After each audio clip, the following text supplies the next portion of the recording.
بسم اللہ الرحمن الرحیم۔ السلام علیکم۔ حضرت شمعون علیہ السلام کون تھے؟ قصص الانبیاء میں روایت ہے کہ حضرت شمعون علیہ السلام بڑے حق پرست، زبردست، شجاع اور بہادر ہے، اور یہ بھی روایت ہے، پتہ چلتا ہے کہ ان کے بدن پر، ان کے جسم پر بال بہت زیادہ تھے۔ جس طرح سر کے بال ہوتے ہیں، ان کے پورے جسم پر ایسے ہی بال بہت بڑے بڑے تھے، لیکن اللہ نے ان کو قوت بہت زیادہ عطا کی تھی۔ اور عموزیہ شہر دریائے روم کے کنارے واقع تھا، اور اس شہر کا حاکم بادشاہ بہت بڑا کافر تھا۔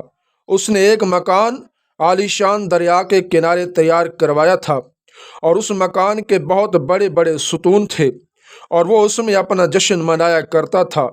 حضرت شمعون 4 مہینے ہر سال اس بادشاہ سے جا کر لڑا کرتے تھے، اور وہ اس کافر بادشاہ کا 6000 کا لشکر تھا۔ حضرت شمعون چونکہ بڑے جری اور بہادر تھے، بہت طاقتور تھے، اس لیے اکیلے ہی اس کافر بادشاہ کے لشکر میں گھس کر ہر مرتبہ تقریباً 1000 فوجی اس بادشاہ کے مار دیتے تھے، اور کثیر تعداد میں اس کے فوجی زخمی کر دیا کرتے تھے۔ پھر اس کے بعد وہ اپنے گھر میں واپس آ کر اللہ رب العزت کی عبادت میں مصروف ہو جا کرتے تھے، اور 4 مہینے برابر اللہ رب العزت کی مخلوق کی خدمت بھی کرتے تھے، اور اللہ تعالیٰ نے ان کافروں پر ہمیشہ آپ کو غالب رکھا تھا۔ اسی وجہ سے تمام کافر ان سے لڑنے سے عاجز رہتے تھے۔ اور ایک روایت سے یہ معلوم ہوتا ہے، حضرت شمعون کی بیوی بڑی نیک بخت اور پارسا تھیں۔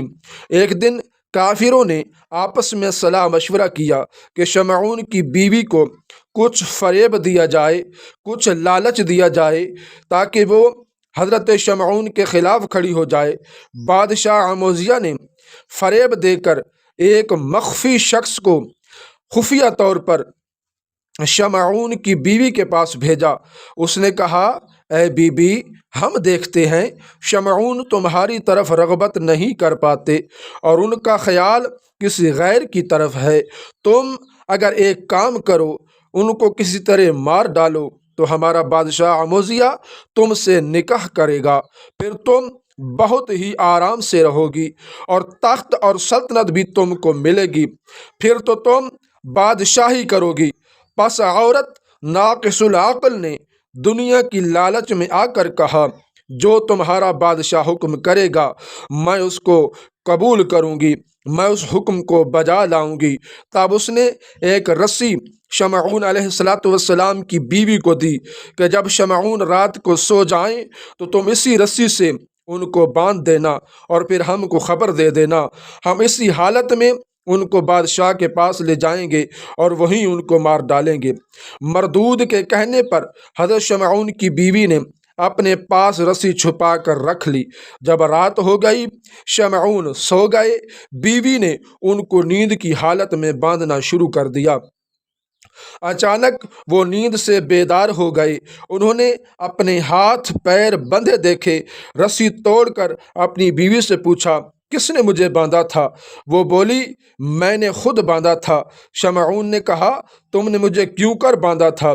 وہ بولی، میں تمہارا زور آزمانا چاہتی تھی کہ تمہارے بازوؤں میں کتنا زور ہے۔ میں دیکھنا چاہتی تھی کوئی دشمن تم سے لڑ سکتا ہے یا نہیں۔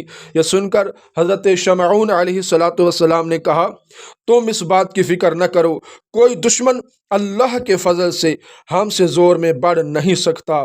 پھر 4 مہینے کے بعد حضرت شمعون علیہ السلام اسی شہر میں جہاد فی سبیل اللہ کے واسطے گئے، اور پھر وہاں سے لڑائی فتح کر کے واپس تشریف لے آئے۔ پھر بادشاہ عموزیہ نے حضرت شمعون کی بیوی کے پاس لوگوں کو بھیجا کہ ہم نے آپ کو باندھنے کا کہا تھا۔ وہ بولی، میں نے تو اس رسی سے بڑا مضبوط باندھا تھا، لیکن وہ بڑا ہی زوراور ہے، اس نے ایک ہی جھٹکے میں وہ رسی توڑ ڈالی۔ تم لوگ بادشاہ سے جا کر کہو۔ چنانچہ وہ لوگ پھر بادشاہ کے پاس گئے، تو بادشاہ نے کہا کہ بہت سارا مال و دولت لے کر جاؤ، اور ایک لوہے کی زنجیر یہ بھی اس کی بیوی کے پاس لے کر جاؤ اور اس سے کہو کہ اب اگر وہ سو جائیں تو اس لوہے کی زنجیر سے ان کو باندھ کر رکھنا اور پھر فوراً ہی مجھ کو خبر کر دینا۔ دوسرے دن حضرت شمعون نے کو ان کی بیوی نے لوہے کی زنجیر سے باندھا۔ جب حضرت شمعون نیند سے بیدار ہوئے تو انہوں نے اپنے ہاتھ پاؤں پھر زنجیر میں بندھے دیکھے۔ انہوں نے اپنے ہاتھ پاؤں ہلائے تو وہ زنجیر بھی ٹوٹ گئی۔ پھر اس کی خبر بادشاہ کو پہنچ گئی۔ بادشاہ عموزیہ بولا، لوہے کی زنجیر سے اور کیا چیز مضبوط ہو سکتی ہے؟ آخر میں اس کے باندھنے کے واسطے کیا بھیجوں؟ اب تو صورت بس یہی ہے کہ اس کی بیوی سے جا کر کہو کہ جس طرح ہو سکے اس کو میرے پاس بھیج دو۔ انہوں نے شمعون کی بیوی سے جا کر کہا، بادشاہ کا حکم سنایا تو وہ بولی، بہت اچھا، میں کچھ نہ کچھ تدبیر ضرور کروں گی اور پھر آپ کو کہلا بھیجوں گی، آپ سب لوگ بے فکر ہو جائیں۔ ایک دن شمعون علیہ السلام لڑائی سے واپس گھر میں آئے اور اپنی بیوی سے ہر طرح کی باتیں کرنے لگے۔ ان کی بیوی نے کہا، اے صاحب، تم کو اللہ تعالی نے بہت زور دیا ہے، بہت طاقت دی ہے، اب تم ہم کو یہ بتاؤ، ایسی کوئی چیز بھی ہے اس کے جس سے تم کو باندھ کر رکھیں اور تم اس کو باوجود زور آزمائی کے توڑ نہ سکو؟ یہ سن کر حضرت شمعون نے کہا، تم کو اس سے کیا مطلب ہے؟ یہ چیز تم کیوں پوچھتی ہو؟ وہ بولی، میں پوچھتی ہوں کہ تم سے کوئی اور زوراور ہے یا نہیں؟ یہ سن کر حضرت شمعون نے کہا، مجھ کو ایک چیز سے باندھ سکتی ہو، یعنی میرے سر کے بالوں سے یا میرے جسم کے بالوں سے، ان کو میں نہیں توڑ سکتا۔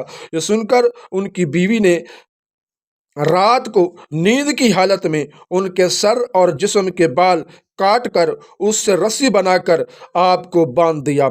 جب آپ نیند سے بیدار ہوئے تو اپنی بیوی سے پوچھا، ارے مجھے کس نے اس سے باندھ دیا ہے؟ ان کی بیوی بولی، میں نے باندھا ہے اور میں تمہاری قوت اور طاقت آزمانا چاہتی ہوں کہ کوئی دشمن بھی آپ کو باندھ کر نہیں رہ سکتا، لیکن خدا کی قسم آپ اس کو توڑ کر دکھائیں۔ حضرت شمعون نے اپنی بیوی سے کہا، آؤ میرے بند کھولو۔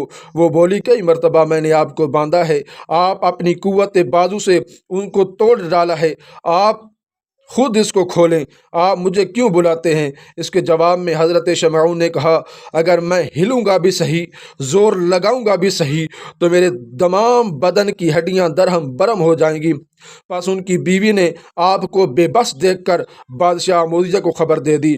یہ سنتے ہی اس ملعون نے 1000 مرد جنگی شاہ سوار بھیجے۔ انہوں نے آ کر حضرت شمعون علیہ السلام کو پکڑا، ہاتھ کاٹ دیے، پیر کاٹ دیے، ناک کاٹ دی، کان کاٹ کر اور ان کی آنکھیں اور زبان نکال کر اور اونٹ پر لاد کر ان کافروں نے بادشاہ کے پاس حاضر کیا، اور سب کافر کہنے لگے، اب ہم شمعون سے محفوظ ہو گئے، اب ہم شمعون سے محفوظ ہو گئے۔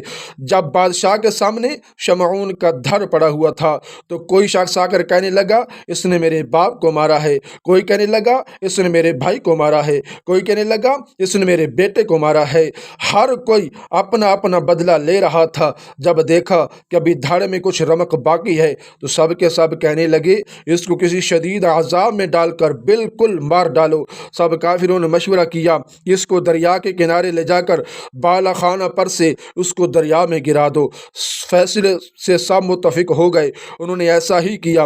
جب شمعون علیہ السلام کا دھڑ دریا میں گرایا گیا تو اسی وقت جبرائیل علیہ السلام خدا کے حکم سے آئے اور شمعون کے دھڑ کو جو بھی ہوا پر ہی تھا اٹھا لیا، اور جو کچھ اعضاء ان کے دھڑ سے علیحدہ کر دیے گئے تھے وہ سب اعضاء اللہ کی قدرت کامل سے اپنی اپنی جگہ آ کر نصب ہو گئے۔ اور پھر جب کٹے ہوئے اعضاء حضرت شمعون کے ٹھیک ہو گئے تو جبریل علیہ السلام نے حضرت شمعون سے کہا، اے شمعون، خدا نے تم کو بہت قوت و طاقت دی ہے، خدا کا نام لے کر کھڑے ہو جاؤ۔ پھر اس ملعون کے مکان کا ستون پکڑ کر حضرت شمعون علیہ السلام نے اس مکان کے اس محل کے تمام حصار اور مکانوں کی بنیادوں کو کھود کر اسی دریا میں ان سب کو ڈال دیا، اور اسی طرح کیا کہ اس شہر کا نام و نشان بھی باقی نہ رہا۔ پھر اللہ کا شکر بجا لائے اور اپنے گھر پر جا کر اپنی بیوی کو مار ڈالنے کا قصد کیا کہ میری بیوی نے مجھ سے دھوکہ کیا، خدا اللہ کے حکم سے جبریل علیہ السلام آئے اور کہا اللہ رب العزت تم کو سلام فرماتا ہے اور فرماتا ہے اپنی بیوی کو مت مارو اور کوئی اذیت اور تکلیف مت دو، کیونکہ اس نے نادانی سے بادشاہ موذیہ کی صلاح سے تم کو باندھ کر اس کے حوالے کیا تھا۔ چونکہ عورت ناقص العقل ہوتی ہے، تم اس کی یہ تقصیر معاف کر دو اور اس کے ساتھ نیک سلوک کرو۔